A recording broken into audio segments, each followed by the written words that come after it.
Hi, I'm Dr. Grace Kite. I'm founder and economist at Magic Numbers. I'm going to talk you through how to create a killer chart for a case study for the WARC Awards for Effectiveness.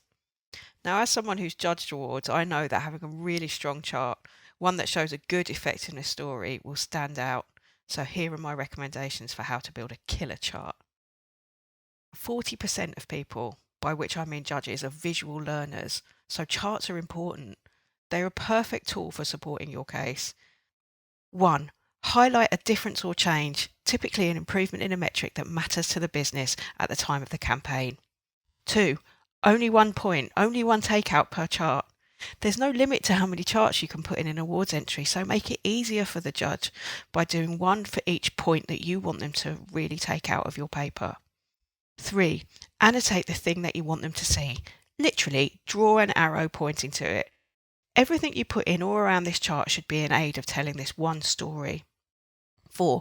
Declutter. Make the chart simple. Get rid of anything that doesn't help communicate your one point. And 5. Resist the temptation to use funky chart types. People, by which I mean judges, get taught bar graphs and line graphs at school. They know how to read them. If you think you're using a cool new innovative chart format, you're going in the wrong direction. They might not be able to read it and then they'll just shrug. Here's a chart of Cadbury's penetration over the period 2013 to 2021 plotted annually.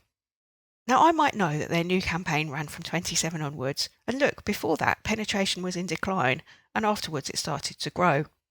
I might also know that 1 or 2 percentage points of penetration, it translates to quite a lot of chocolate bars and revenue and profit. But so far this chart, fresh out of Excel, doesn't show all that. A judge who didn't spend time studying it would think that there wasn't much to see. It's kind of a flattish line. So how can we make the turnaround into penetration at the time of the campaign more obvious? Here we go. This is a good step in the right direction. We've made it so that the change we want them to see is very clear. Here we've adjusted the y-axis to make the turning point in penetration more visible. It's the right thing to do because 1 percentage point of penetration is hundreds of thousands of households buying chocolate. It should take up some more space on the chart. But look, be careful. Only do this step with working with a line chart. Numbers geeks get really cross if you do it with bar charts. The reason is that line charts exist to describe changes over time, and this step has allowed us to see that change over time more clearly. But bar charts are more about how much of something there is, how far away the top of the bar is from zero, and that means that truncating the y-axis, as we've done here, is wrong, and it makes judges cross, so only do this step with line graphs. Look, this makes it even clearer, doesn't it? Now what we've done is write on the chart what we want people to see, with big arrows and writing that says here, turnaround in penetration when the campaign launched, growing penetration during the campaign. It's easy to see. Now, here's the real life killer version of this chart. It's done by Hal Webb and my team at Magic Numbers. And what he's done is make the story much more exciting by making it into a 2-part killer chart. Now this is part 1, which sets up the problem that the campaign had to solve. Hal's put a title that lands the key takeout from the chart, before the campaign penetration was in decline, annotation as a thing we want them to see, with big numbers included. That's 2 million UK households no longer buying Cadbury even once in a year.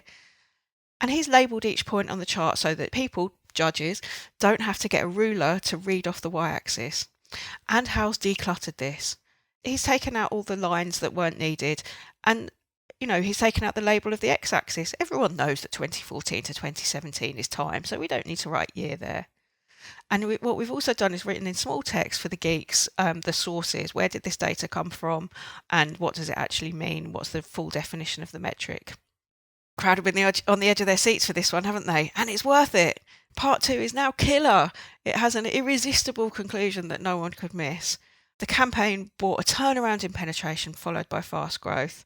So what Hal's done here is he's labelled when the campaign was on, and he's used different colours for pre and post to really emphasise what he wanted the judges to see. So there you have it, 5 steps to a killer chart. Highlight a different or change that demonstrates your case. 1 learning per chart, write it on the chart. Point to the thing you want the judges to see. Declutter, remove everything else, and use simple chart types that everyone can understand. There you have it. Best of luck with your entry.